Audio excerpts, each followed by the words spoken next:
అధ్యక్ష, వేదిక మీద ఉన్న పెద్దలు, మిత్రులారా,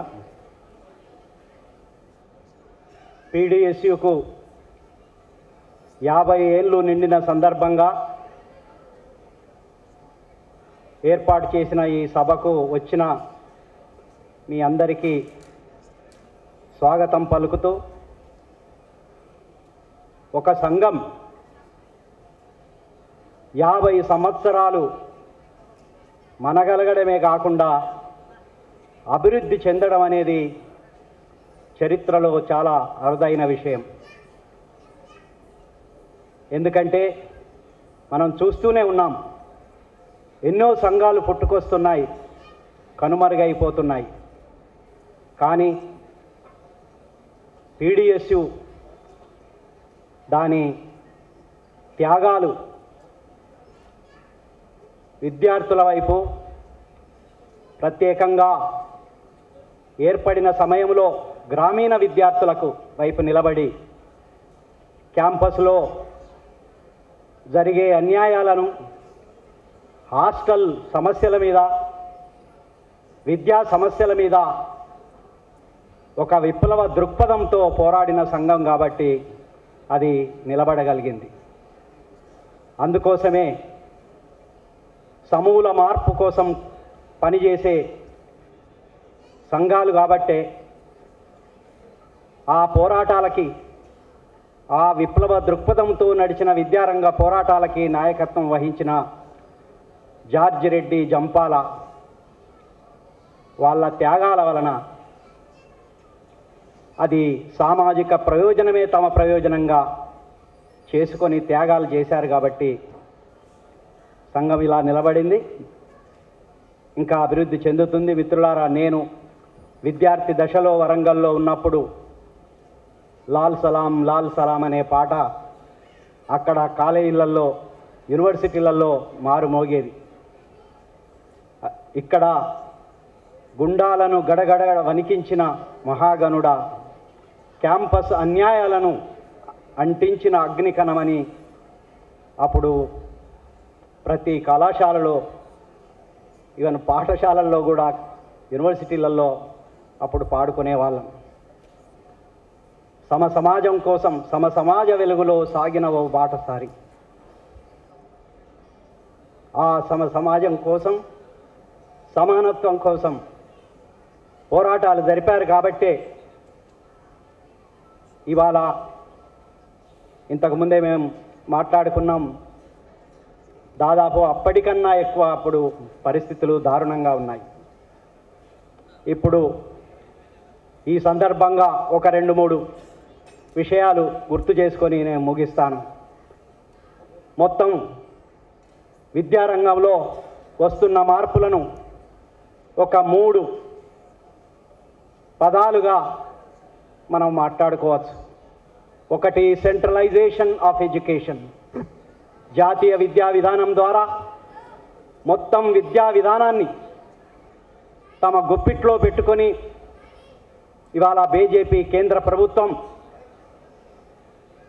ఇవాళ పరీక్షలను కూడా సెంట్రలైజ్ చేసి, మీకు అందరికీ తెలుసు, ఎన్టీఏ నేషనల్ టెస్టింగ్ ఏజెన్సీ పేరు మీద ఇవాళ ఎన్నో పరీక్షలు వాళ్ళే నిర్వహించి, నీట్ పరీక్ష గురించి మీకు తెలుసు, నీట్ పరీక్షలో పరీక్షా పత్రాలు అమ్ముకోవడం, లీకేజ్ చేయడం.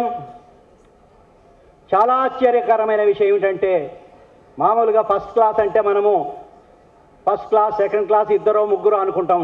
67 మందికి ఫస్ట్ క్లాసులు ఇచ్చిండ్రు. అంటే ఎన్టీఏ పరిస్థితి ఎలా ఉందంటే 67 మందికి ఫస్ట్ క్లాసే. అసలు ఎక్కడన్నా ఉంటుందా ఏ క్లాసులోనైనా? తర్వాత ఎక్కడనైనా జవాబులు రాయకుండా మార్కులు ఇవ్వడం. అంటే జవాబులే రాయలేదు, గంట లేట్ వస్తే 60 నిమిషాలు × 20 120 మార్కులు వేయడం. అంటే ఎంత దుర్మార్గం అంటే ఎన్టీఏ సెంట్రలైజేషన్ ద్వారా జరిగే ఈ అంటే ఒక విద్యా వ్యవస్థలో పరీక్ష అనేది ఒక మూల స్తంభం. ఆ మూల స్తంభాన్ని ఇవాళ కూల్చివేసిన ఈ సెంట్రలైజేషన్ ఆఫ్ ఎడ్యుకేషన్ ఇవాళ పెద్ద ఎత్తున జరుగుతుంది. అందులో భాగంగానే ఒకటే మాట చెప్పాలి. చెన్నైలోని అనిత అనే ఒక అమ్మాయి నీట్ పరీక్ష రాసి స్టేట్ బోర్డులో ఫస్ట్ క్లాస్ వచ్చి నేను డాక్టర్ కావాలని కలలు కానీ నీట్ రాస్తే అందులో ఫెయిల్ చేశారు. అప్పుడు ఆమె ఒక మౌలిక ప్రశ్న, దురదృష్టవశాత్తు ఆత్మహత్య చేసుకొని ఒక మౌలిక ప్రశ్న అడిగింది. అదేమిటంటే, విద్యారంగంలో కామన్ స్కూల్ లేనప్పుడు, కామన్ విద్యా విధానం లేనప్పుడు మీకు కామన్ ఎంట్రన్స్ టెస్ట్ పెట్టే హక్కు ఎవడిచ్చాడు అని ఆ రోజు కేంద్ర ప్రభుత్వాలని, మొత్తం ప్రభుత్వాలను ప్రశ్నించింది. కామన్ విద్యా విధానం లేకుండా కామన్ ఎంట్రన్స్ టెస్ట్ ఇవాళ ఏ చెప్పినా లా సెట్టు, ఈ సెట్టు, సెంట్రల్ యూనివర్సిటీ సెట్టు, అన్ని సెట్లు, ఇలా అంత సెంట్రలైజేషన్ ఆఫ్ ఎడ్యుకేషన్. ఇక రెండవ విషయానికి వస్తే, సమాజంలో ఒకప్పుడు ధనికులు, పేదలు, లేకుంటే ఆధిపత్య కులాలు, దళితులు, ఆదివాసీలు అనే డివిజన్ ఉండేది.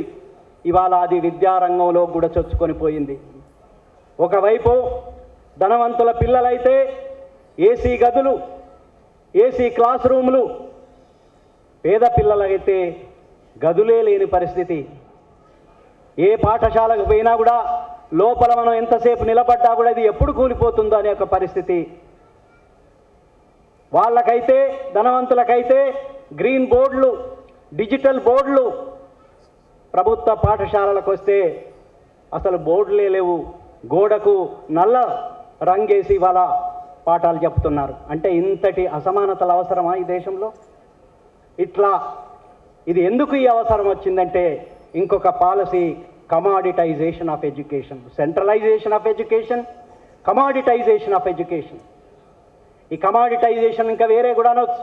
Corporatisation of education. ఇవాళ ప్రతి రంగంలో, ఒక విద్యా రంగంలోనే కాదు, corporatization of agriculture, corporatization of education, corporatization of health, ఏదైనా కార్పొరేటైజేషన్.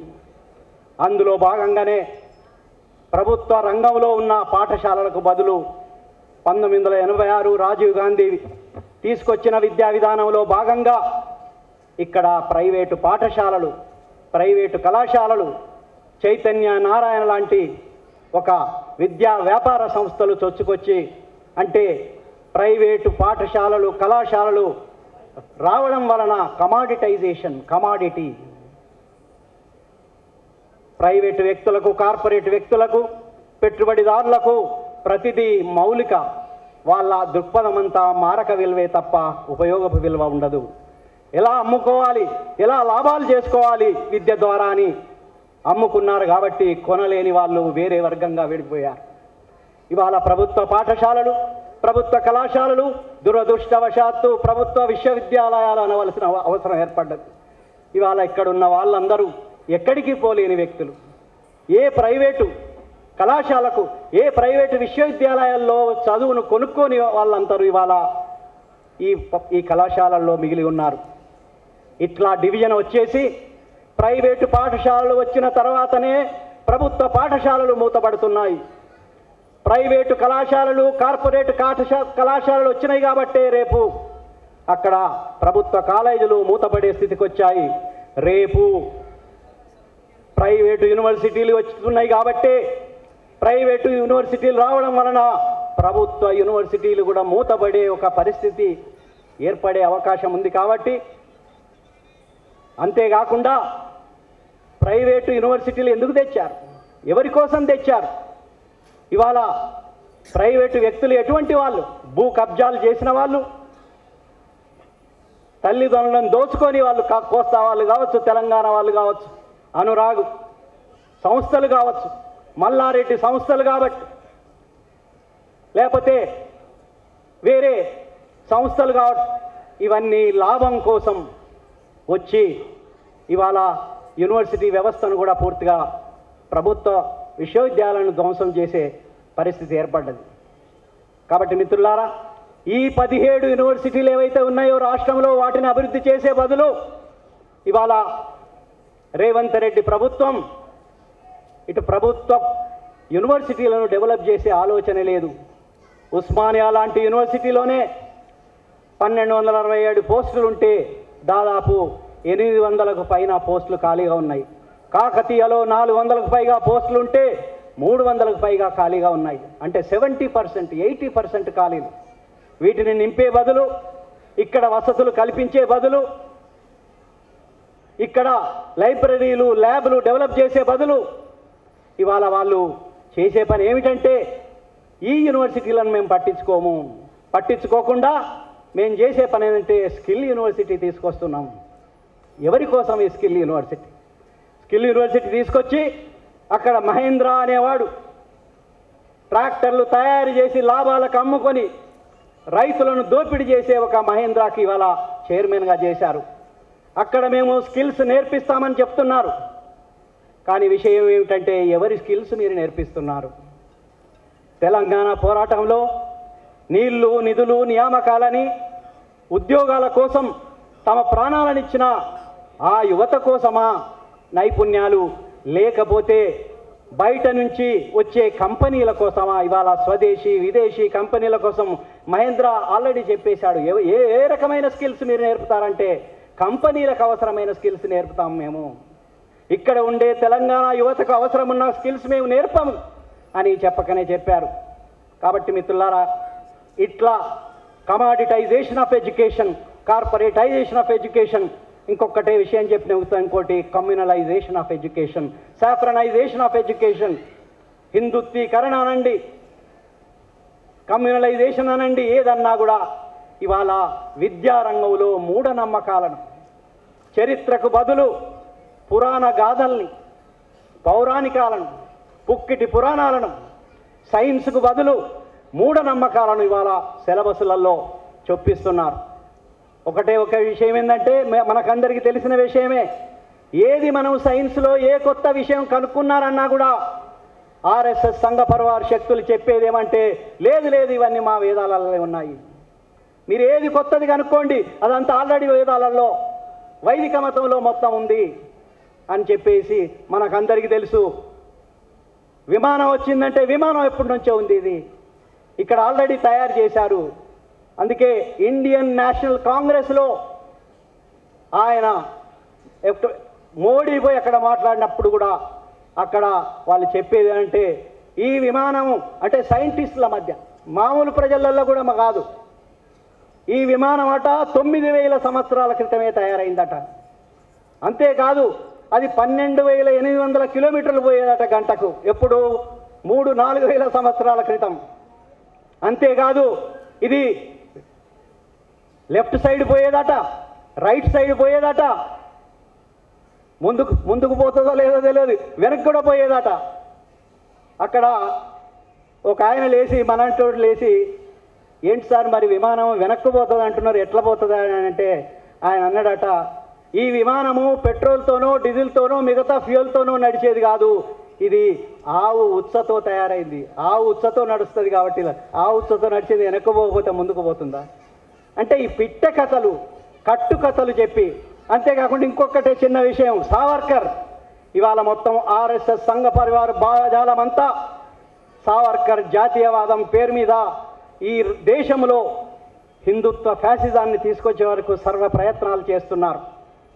ఆయన గురించి ఒక కథలు, ఆయనట ఒకసారి జైల్లో ఆర్ఎస్ఎస్ ఎప్పుడు జాతీయ ఉద్యమంలో పాల్గొనలేదు, స్వాతంత్ర పోరాటంలో ఆర్ఎస్ఎస్ సంఘ పరివార శక్తులు పోరాడలేదు. ఎప్పుడో ఏదో చిన్న ప్రొటెస్ట్ చేస్తే సావర్కర్ను జైల్లో వేశారట.